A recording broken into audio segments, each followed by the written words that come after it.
The disappearance of the Flannan Lighthouse keepers. Well, December 15th, 1900. The relief vessel Hesperus crests a towering wave and noses into the gray maw of the North Atlantic. Ahead, jagged black cliffs rise from frothing seas. Alien Moor, the largest of the Flannan Isles. Salt spray sears the lungs. A gale moans through shrouded rigging. On deck, Captain Robertson squints through sheets of rain. His orders are simple. Check on the 3 keepers, replenish stores, and be gone before the next storm. Yet the islands have their own plans. They lower the yawl into the churning swell. Deckhands' voices vanish in the wind. Each oar stroke feels like carving through ice. When at last they slip into a sheltered cove below the lighthouse, the Hesperus hammers away, powerless to help. Wet boots crunch on slippery rock as Robertson leads his men up the narrow path. The massive oak door stands ajar. A bronze ring, glazed with salt, sways like a pendulum. The captain pauses, heart pounding, noticing the uncanny silence. No gulls wheel above the beacon. No footsteps of wind-worn keepers patter on creaking floorboards. He pushes the door inward. Inside, the lightkeeper's quarters are unnervingly pristine. A chipped enamel mug sits on the low table. Steam long gone. A pan of potatoes rests on the stove, skin split but untouched. Kerosene lamps glow dimly, as if someone had just whispered them to life. On a rough-hewn writing desk, a half-finished letter lies atop a neat stack of logs. In blunt, hurried handwriting.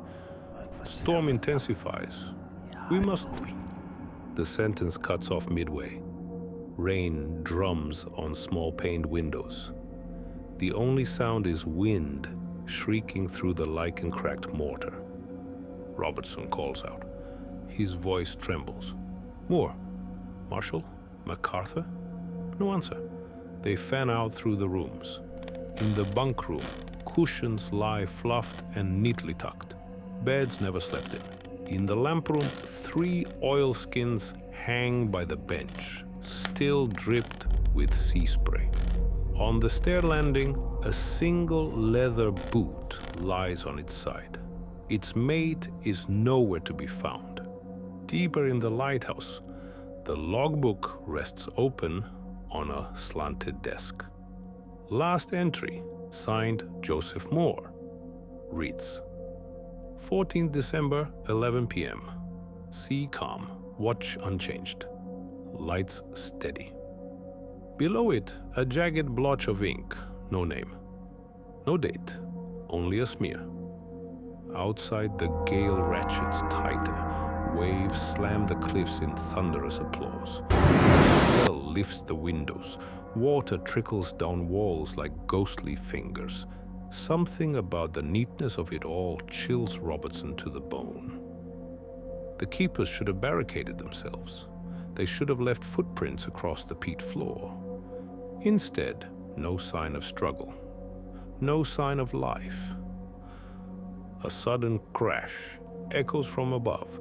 Robertson and 2 men sprint up the spiral stairs to the lantern room. A pane of glass is shattered. Jagged shards litter the floor.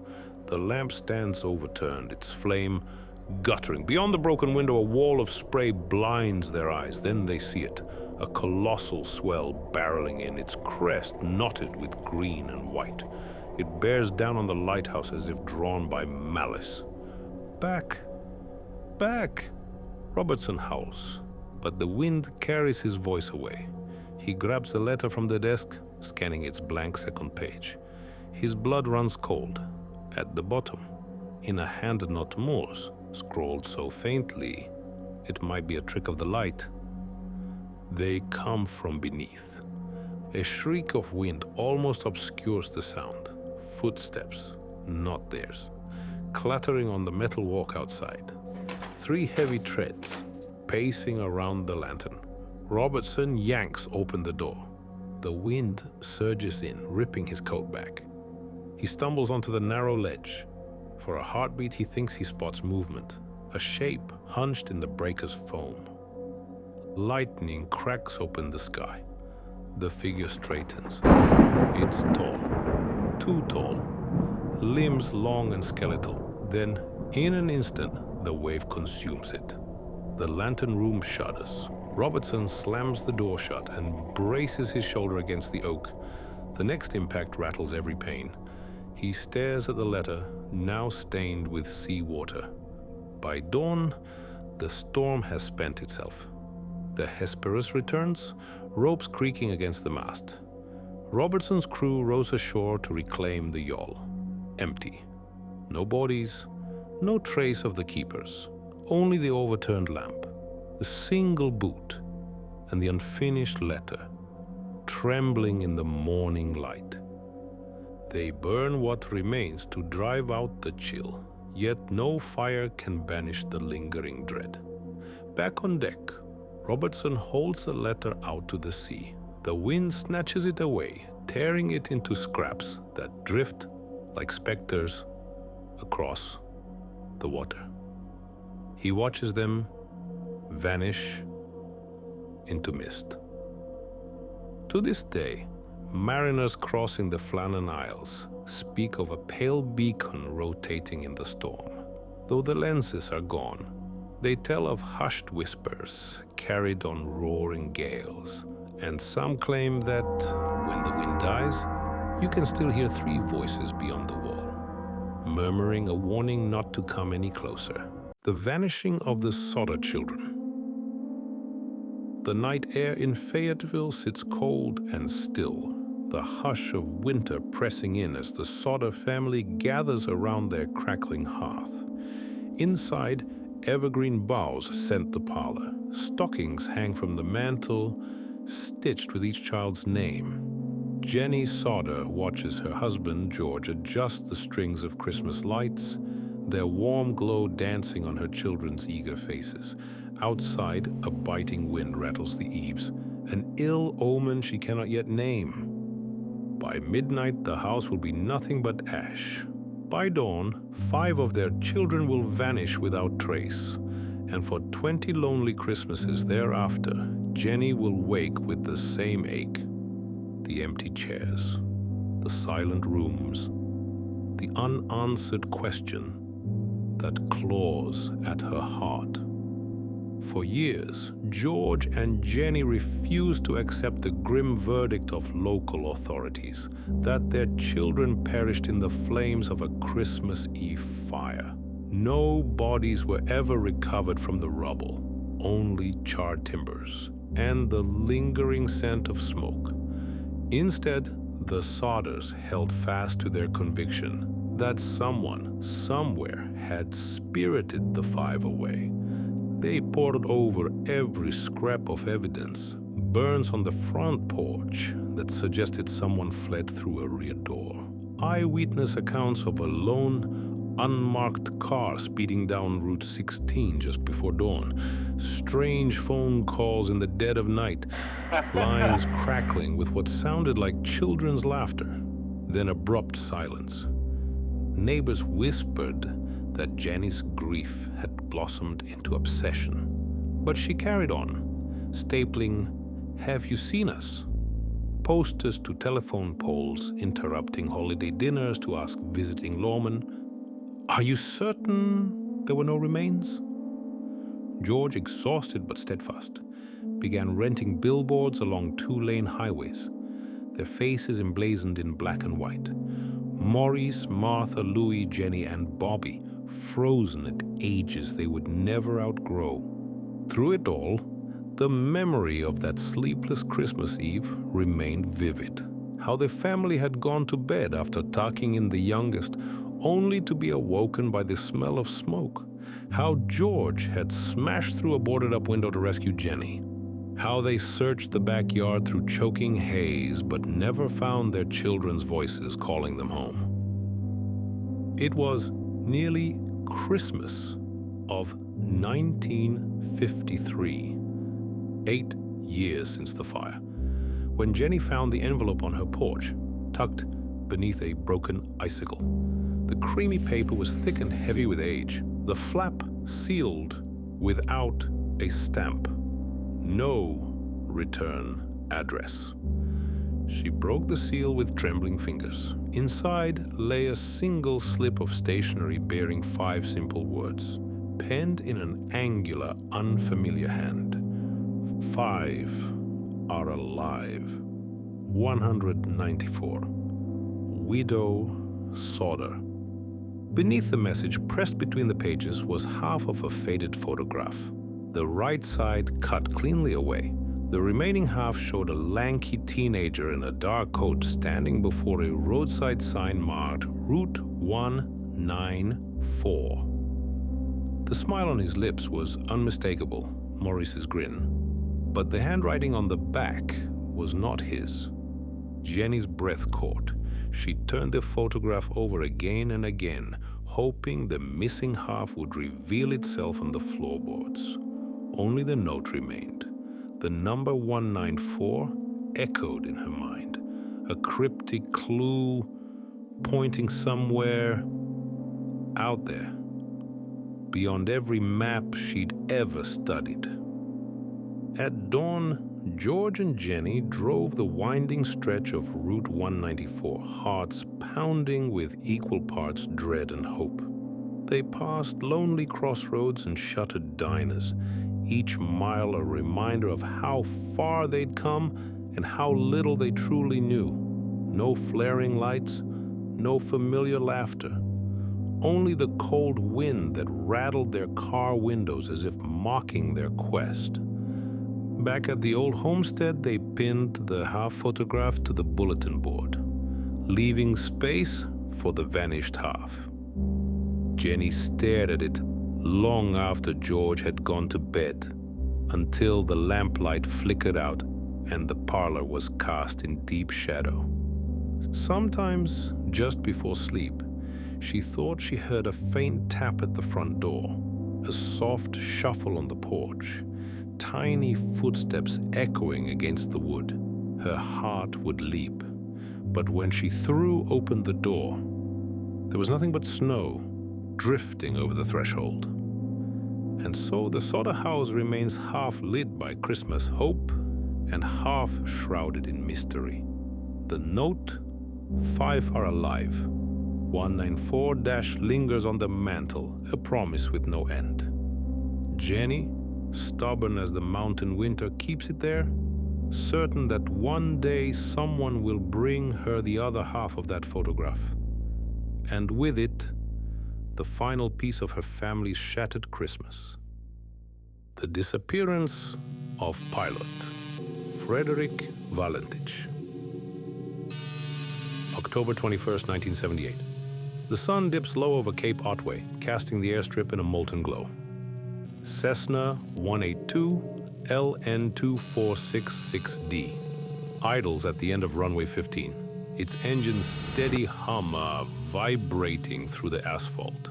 Pilot Frederick Valentich, 30 years old and freshly certified on single-engine traffic, runs a final checklist by flashlight. Fuel pumps on, mixture rich, magnetos both. He breathes in the tang of avgas. Behind him, the rolling green hills give way to the brooding expanse of Bass Strait, its waters infamous for sudden squalls and hidden shoals. At 6:14 p.m., Valentich calls Melbourne, Flight Service Unit. Valentich, clear, professional. Melbourne, November 2. Sierra Delta, request transit clearance over Bass Strait to King Island. ATC, calm. 2 Sierra Delta, squawk 1072, maintain VFR altitude of 4,500 feet. He acknowledges, and the propeller's rhythm fades into the radio's hiss. Night will fall in minutes, but visibility remains excellent. The offshore breeze is cool against his jacket. Frederick taxis into the darkness, the runway lights retreating beneath his wings. At 6:17 p.m., he's airborne, climbing through 3,000 feet. King Island, his destination, is little more than a speck on the approach plates, a routine hop in Australian general aviation. He tunes the transceiver to 123.6 megahertz and confirms with ATC Valentic. Flight level 3000, inbound King Island. ATC. Roger, 2 Sierra Delta. 10 minutes pass like any other flight. The altimeter's steady oscillation, the soft whir of the fuel gauge, the dull glow of the instrument panel. Then, at 6:25 p.m., the radio crackles anomalously, a metallic tang layering over the static. He leans forward. Outside, through the plexiglass canopy, 4 lights glimmer at his 12 o'clock dead ahead. They hover at 4,500 feet, unmoving against the sky. Valentic, uneasy. Melbourne, do you show any traffic above me? ATC typing. Stand by 2 Sierra Delta. Silence stretches. Valentic's heartbeat drums in his ears louder than the engine. The lights begin to move, slowly at first, then accelerating in perfect formation, maintaining a level flight that no conventional craft could replicate. He flips the landing light on, then off, twice. The lights mimic him. Valentic, voice quickening. It's moving at great speed now, Melbourne. Something strange. Green and amber lights. The underside looks metallic. ATC, calm. Can you identify type? Valentic, negative. It's not an aircraft. He checks his gauges. Oil pressure steady, engine smooth. Yet outside, the lights draw closer until they block the moon, casting the cockpit in sudden shadow. The propeller's note deepens as if choking. Valentic, voice tight. It's hovering over me again at about 2,000 feet above. It's rotating. The thing seems to be playing some sort of game. ATC. Can you maintain separation? Valentic. I'm trying to, Melbourne. A high-pitched whine floods the cabin. Valentic grips the yoke. His sweat-slick palms slide. Through the canopy, the lights pulse in a crystalline pattern like eyed specters watching his every move. At 6:27 p.m., everything changes. The lights vanish. His transponder loses lock. Instruments flicker. For a heartbeat, the night is pitch black. The engine stutters once, twice, then roars back to life. Valentic exhales, relief flooding him, until the lights flare again. Closer now, pinned against the fuselage. Valentic, voice breaking. Melbourne, the object is close enough to cast a shadow on the water below. I can see its hull, polished, seamless. They're watching me. His words trail off into a burst of static, a crack like shattering glass. The engine note warps, as if drawn into a vacuum. Then, silence. Before dawn, HMAS Canberra and several civilian vessels comb the strait. Divers scour the seabed with sonar. Trawl nets drag the depths, but no wreckage surfaces. No fragment of metal, no piece of propeller. No trace of Frederick Valentic or his Cessna. All that remains is a grainy cassette of his final transmission, preserved at Melbourne's Flight Service Unit. Engineers have played it back in slow motion, revealing the panicked edge in his voice, the ghostly echo of something unknown scratching against the radio's frequency. Some swear they hear faint whispers beneath the static, too low to be his, too deliberate to be electrical noise. In the years since, Valentich's disappearance has become legend. Local fishermen claim their sonar picked up enormous moving shapes deep below the strait. Pilots report fleeting radar blips in the same corridor. And in the station's dusty archives, his file sits open, page marked at 6:27 p.m., the moment when the watchers closed in. Tonight, when the wind off Bass Strait howls through Cape Otway's trees, some say you can still hear a distant engine struggling against invisible gears. And if you switch your radio to 123.6 megahertz, just as the sun dips below the horizon, you might catch a final whisper over the static. They're watching me.